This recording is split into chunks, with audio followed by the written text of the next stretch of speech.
നമസ്കാരം സുഹൃത്തുക്കളെ. ഈ രാജ്യാതിർത്തികൾ അല്ലെങ്കിൽ മതം, ജാതി, രാഷ്ട്രീയം ഇതൊന്നുമില്ലാതെ എല്ലാ മനുഷ്യരെയും ഒരേപോലെ കാണുന്ന മനുഷ്യരും കൂടെ ചേർന്നതാണ് നമ്മുടെ ഈ ഭൂമി. അങ്ങനെയുള്ള ആളുകളും ഇവിടെയുണ്ട്.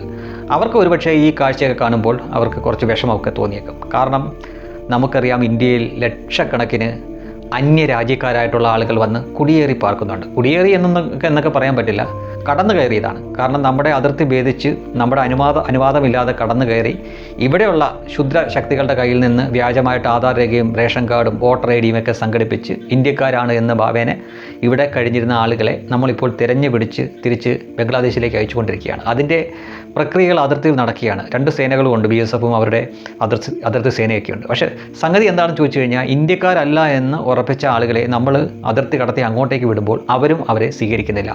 ബംഗ്ലാദേശ് പറയുന്നത് ഞങ്ങൾക്ക് വേണ്ട എന്നാണ് പറയുന്നത്. ഇത് ഞങ്ങളുടെ ആളുകളല്ല, ഞങ്ങൾക്ക് വേണ്ട എന്നാണ് പറയുന്നത്. എന്തൊരു അവസ്ഥയാണ് എന്ന് ഓർത്തു നോക്കി. അവർ തന്നെ പറയുന്നുണ്ട്, അവരെ പിടിച്ചതിന് ശേഷം അവർ പറയുന്നുണ്ട്, ബംഗ്ലാദേശിൽ ഇന്ന സ്ഥലത്തു നിന്നാണ് ഞങ്ങൾ വന്നത് എന്ന് പറയുമ്പോൾ പോലും ബംഗ്ലാദേശ് അവരെ തിരിച്ച് സ്വീകരിക്കാൻ തയ്യാറാകുന്നില്ല, തള്ളി ഇങ്ങോട്ടേക്ക് വിടുകയാണ്. അപ്പോൾ ഇന്ത്യയുടെ ചരിത്രം ഒന്ന് ആലോചിച്ച് നോക്കിയേ. എന്തിനു വേണ്ടിയിട്ടാണ് ഇവർ ഭാഗം മേടിച്ച് പിരിഞ്ഞു പോയത്? പാകിസ്ഥാനാണല്ലോ ആദ്യം പിരിഞ്ഞു പോയത്.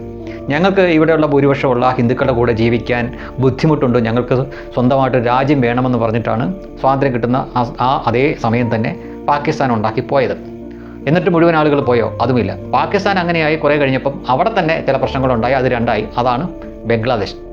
ഒരിക്കൽ ഇവരുടെയൊക്കെ പൂർവികർ എന്ത് കാരണം പറഞ്ഞിട്ടാണോ അങ്ങോട്ടേക്ക് വേറെ രാജ്യം വാങ്ങിക്കൊണ്ട് പോയത്, അവരിപ്പോൾ അതൊക്കെ മറന്നുകൊണ്ട് ഇവിടുത്തെ ഭൂരിപക്ഷത്തിൻ്റെ കൂടെ ജീവിക്കാൻ വേണ്ടി ഇങ്ങോട്ട് വലിഞ്ഞു കയറി വരികയാണ്. തിരിച്ചു വിട്ടാൽ പോകത്തുമില്ല. അപ്പോൾ ഇതൊക്കെ നല്ല ഉദ്ദേശത്തോടു കൂടിയാണോ എന്ന് ചോദിച്ചാൽ അല്ല എന്നാണ് ഉത്തരം. പാകിസ്ഥാനും ബംഗ്ലാദേശും അവർ വിചാരിച്ച രീതിയിൽ മുസ്ലിം ഭൂരിപക്ഷം അല്ലെങ്കിൽ മുസ്ലിം രാജ്യം ആക്കി കഴിഞ്ഞു. അത് മതരാജ്യമാണ്. അയൽപ്പക്കത്ത് കിടക്കുന്ന ഇന്ത്യ മാത്രം അങ്ങനെ ആയിട്ടില്ല. ഇന്ത്യ കൂടി അങ്ങനെ ആക്കാൻ പറ്റിയാൽ അതിനുള്ള ശ്രമമാണിതെല്ലാം. പക്ഷേ വളരെ വൈകിയാണെങ്കിലും ഇന്ത്യൻ സർക്കാരും ഇപ്പോൾ ബംഗാൾ സർക്കാരും അതിനെതിരെ നടപടിയെടുക്കുന്നു. നമ്മുടെ ആളുകളല്ലാത്തവരെ നമുക്കിവിടെ തീറ്റിപ്പോറ്റേണ്ട കാര്യമില്ല. ലോകത്ത് ഏറ്റവും കൂടുതൽ ജനസംഖ്യയുള്ള രാജ്യം ഇന്ത്യയാണ്. 140 കോടിയുണ്ട്. അതിൻ്റെ കൂടെ ഈ വലിഞ്ഞു കയറി വന്നവരെ കൂടി മനുഷ്യത്വത്തിൻ്റെ പേരിൽ നമ്മൾ കൂടെ പാർപ്പിക്കേണ്ട കാര്യമില്ല. ലോകത്ത് എത്രയോ മുസ്ലിം രാജ്യങ്ങളുണ്ട്. ചിലയിടങ്ങളിലൊക്കെ ഒരുപാട് സ്ഥലങ്ങളും വെറുതെ കിടക്കുകയാണ്. അവരൊക്കെ അഭയം കൊടുക്കട്ടെ, അങ്ങോട്ട് പോകട്ടെ, അവിടെ ജോലിയും ചെയ്ത് വീടും വെച്ച് അവിടെ താമസിക്കട്ടെ. പക്ഷേ അവരാരും കേട്ടില്ല. ഒറ്റ അറബ് രാജ്യങ്ങൾ ഒറ്റ അഭയാർത്ഥികളെ പോലും കയറ്റാറില്ല. നിങ്ങൾ കേട്ടിട്ടുണ്ടോ? സിറിയയിലെ പ്രശ്നം ഉണ്ടായപ്പോൾ, ഇറാഖിലെ പ്രശ്നം ഉണ്ടായപ്പോൾ, ലോകത്ത് ഇതുപോലെ പലയിടത്തും പ്രശ്നങ്ങളുണ്ടായപ്പോൾ മുസ്ലിം അഭയാർത്ഥികൾക്ക് അഭയം കൊടുത്തത് മുഴുവൻ യൂറോപ്പും മറ്റുമൊക്കെയാണ്. സ്വീഡനും ഡെൻമാർക്കും നോർവേയും ഫ്രാൻസും ജർമ്മനിയും ഇറ്റലിയും ഒക്കെയാണ് അവർക്ക് അഭയം കൊടുത്തത്. ഒരൊറ്റ അറബ് രാജ്യങ്ങൾ പോലും അവർക്ക് അഭയം കൊടുത്തിട്ടില്ല. വലിയ പ്രശ്നം നടക്കുന്ന പലസ്തീനിൽ ഇസ്രയേലും അതേപോലെ തന്നെ ഗാസയിലെ ഹമാസും തമ്മിൽ പ്രശ്നങ്ങൾ നടക്കുന്ന സമയത്ത് തൊട്ടയൽ രാജ്യമായിട്ടുള്ള ഈജിപ്റ്റ് ആദ്യം ചെയ്യുന്നത് അവരുടെ അതിർത്തി അങ്ങ് അടച്ചു പൂട്ടുകയാണ് ചെയ്യുന്നത്. ഒറ്റ പലസ്തീനെ കയറ്റത്തില്ല. ഇതാണ് ലോകം മുഴുവൻ നടക്കുന്നത്. അപ്പോൾ ഇവരെല്ലാം ചുമക്കേണ്ട ബാധ്യത മുസ്ലിം അല്ലാത്ത മറ്റ് രാജ്യങ്ങൾക്ക് കാണും. അതെന്നാ പരിപാടിയാണ്? അതിവിടെ നടക്കില്ല എന്ന് വളരെ വൈകിയാണെങ്കിലും ഇന്ത്യൻ സർക്കാരും അതേപോലെ തന്നെ BJP സർക്കാരാണ് ബംഗാളിലുള്ളത്, വെസ്റ്റ് ബംഗാളിലുള്ളത്. അവർ കൂടെ അങ്ങ് തീരുമാനിച്ചു. അതിൻ്റെ ഭാഗമായിട്ടാണ് ഇപ്പോൾ ഈ കാര്യങ്ങൾ നടക്കുന്നത്. ഇവിടെ രേഖകളൊന്നുമില്ലാത്തൊരാൾ, ഇന്ത്യക്കാരനല്ല എന്ന് ഉറപ്പുള്ള ഒരാൾ പുറത്തു പോകണം.